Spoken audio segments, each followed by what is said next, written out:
Hi hello నమస్తే welcome to our channel. నేను మీ శాంవి. హైదరాబాద్ అంటేనే గుర్తుకు వచ్చేది బిర్యానీ మరియు స్ట్రీట్ ఫుడ్. మరి అలాంటి హైదరాబాద్కి చెందిన కొన్ని పాపులర్ రెస్టారెంట్లలో పాడైన ఫుడ్ని మరియు ఎక్స్పైర్ అయిన ఫుడ్ని అలాగే అపరిశుభ్రమైన భోజనాన్ని సిద్ధం చేస్తున్నాయని ఆహార భద్రతా అధికారులు చెప్తున్నారు. తెలంగాణ ఆహార భద్రతా విభాగం కొన్ని పాపులర్ రెస్టారెంట్స్లో తనిఖీలు నిర్వహించడంతో భయంకరమైన విషయాలు వెలుగులోకి వచ్చాయి.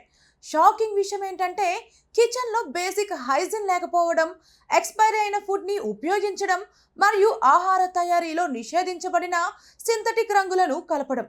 కొన్ని కిచెన్స్లో మూతలు లేకుండా పెద్ద చెత్త డబ్బాలు ఉన్నాయి అని తెలంగాణ ఆహార భద్రతా కమిషనరేట్లోని deputy food director Vijay Kumar నివేదిక ఇచ్చారు. అయితే రెస్టారెంట్లు మాత్రం పరిశుభ్రమైన పరిస్థితులలో భోజనాన్ని సిద్ధం చేస్తున్నామని పేర్కొన్నారు. షాగౌస్ రెస్టారెంట్లో తనిఖీలు చేయగా ఆహార భద్రతా అధికారులు అపరిశుభ్రమైన పరిస్థితుల్లో ఉంచిన సెమీ కుక్డ్ ఫుడ్ మరియు వంటగదిలో నిలిచిపోయిన నీటిని కనుగొన్నట్లు పేర్కొన్నారు.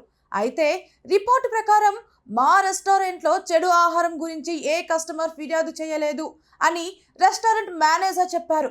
రాయలసీమ రుచుల వద్ద పిండి మరియు చింతపండులో పురుగులు ఉన్నట్లు అధికారులు కూడా పేర్కొన్నారు. మరియు రామేశ్వరం కేఫ్ నుండి గడువు ముగిసిన 100 కిలోల ఉడకబెట్టిన పప్పు మరియు 10 కిలోల పెరుగును స్వాధీనం చేసుకున్నారు.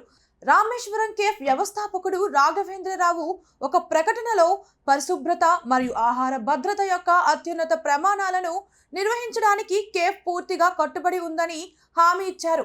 కానీ వంటగదిలోని చెత్త డబ్బాలను కప్పలేదు. ఇన్వెంటరీలోని చాలా ఉత్పత్తులకు ఎటువంటి లేబుల్స్ లేవు అని నివేదిక ప్రకారం ఒక అధికారి తెలిపారు. పారడైజ్ బిర్యానీ సెంటర్లో ప్యాకేజ్డ్ వాటర్ బాటిల్స్లో సరైన ప్రమాణాలు లేవు అని గుర్తించారు. గత కొద్ది రోజులుగా సాగిన దాడుల్లో 100కు పైగా రెస్టారెంట్లు, బేకరీలు, food joints, food supply apps వంటివి తనిఖీలు చేసి దిగ్భ్రాంతికర వాస్తవాలు వెలుగు చూశాయి. ప్రస్తుతం బయట ఫుడ్స్ తినాలి అంటేనే భయపడే రోజులు వచ్చేసాయి. మరి ఇప్పటికైనా ఫుడ్ విషయంలో తగిన జాగ్రత్తలు తీసుకుంటారేమో చూడాలి.